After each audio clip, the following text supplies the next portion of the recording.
Et déjà ce matin, vous êtes nombreux à nous écrire. Je lirai les messages juste après le clip du jour. Binta, ce matin, destination l'hôpital Albert Royer, où tu nous emmènes à la rencontre du professeur Ousmane Ndiaye, qui est le chef de service pédiatrie au niveau de cet hôpital pour enfants, hein, il faut le préciser. Pour enfants. Le Sénégal en a deux, l'hôpital Albert Royer et l'hôpital d'enfants Diamniadio.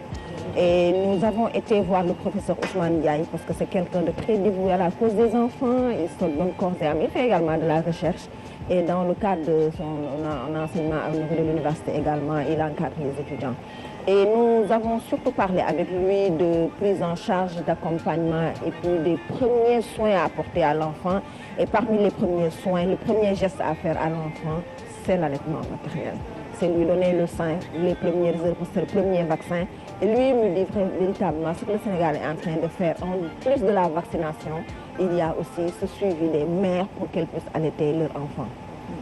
On l'écoute. Les stratégies qui ont vraiment montré leur efficacité, c'est la vaccination et l'allaitement maternel.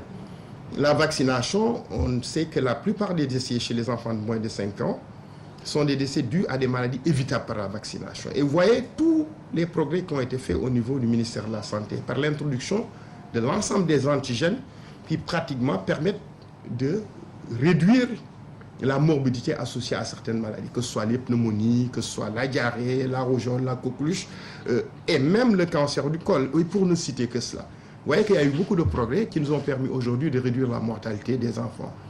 Mais le point qui nous concerne aujourd'hui, c'est l'allaitement maternel. C'est une stratégie à très bon rapport coefficience qui permet de réduire non seulement la mortalité et la morbidité précoce chez les enfants, mais également de réduire la morbidité et la mortalité tardive à l'âge adulte. Donc la pratique de l'allaitement maternel et surtout l'allaitement maternel exclusif qui consiste à donner le sein, rien que le sein, jusqu'à 6 mois. Pas d'eau, pas d'autres aliments. Et à partir de 6 mois, introduire d'autres aliments complémentaires pour assurer les besoins de croissance. Si on fait cet allaitement maternel exclusif, non seulement ça réduit la morbidité et la mortalité des enfants de moins de 5 ans, ça réduit les dépenses de santé, ça réduit également le risque de maladies chroniques à l'âge adulte. Et on sait que les maladies chroniques ont un coût, parce que ce sont des maladies à soins coûteux. Si vous prenez que l'hypertension, les maladies coronariennes, vous prenez le diabète, hein, vous prenez les cancers, tout ça c'est des maladies. Et on sait aujourd'hui, et sur des données bien précises et factuelles, des données prouvées, que l'allaitement maternel permet non seulement de prévenir toutes ces infections chez l'enfant, que ce soit les infections respiratoires, gastro-intestinales, etc., les allergies, mais également permet de prévenir tous ces cancers, le cancer de l'ovaire chez la femme, le cancer du sein. Et vous voyez que l'allaitement maternel n'a que les avantages. Et il est accessible, il est prêt à l'emploi et il est efficace. Le lait maternel apporte des anticorps, donc apporte aussi certaines bactéries bénéfiques. Et ça, c'est extrêmement important. Donc, il faudrait que les familles sachent que, en donnant le lait maternel, rien que le lait maternel, on comble les besoins en eau du nourrisson.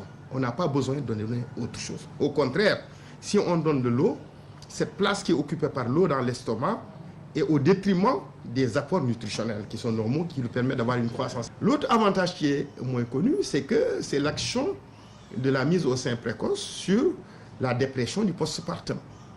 Il y a des femmes qui, juste après la naissance, perdent la raison. Ils sont déprimés. Et cette psychose préparée peut être prévenue quand on met l'enfant au sein. Parce qu'on sécrète l'ocytocine, qui est l'hormone de l'amour, qui bloque les hormones de stress et qui permet d'éviter l'évolution vers la psychose préparée. Et c'est extrêmement important. L'allaitement maternel, ce n'est pas la question de la mère qui allaite, c'est la question de la famille, c'est la question de la communauté. Parce que si vous voyez, ça engage la communauté dans tous les sens, même sur le plan économique, sur le plan de l'équilibre communautaire. Et je pense que pour avoir une croissance au niveau économique, au niveau social, il faudrait qu'il y ait un équilibre. Et l'allaitement maternel contribue à ça. Je pense qu'il faut que les maris s'engagent plus, se donnent beaucoup plus pour permettre à cette femme de faire l'allaitement maternel, qui est important pour son enfant. Parce que la réussite de cet enfant-là dépend de la qualité de l'allaitement maternel.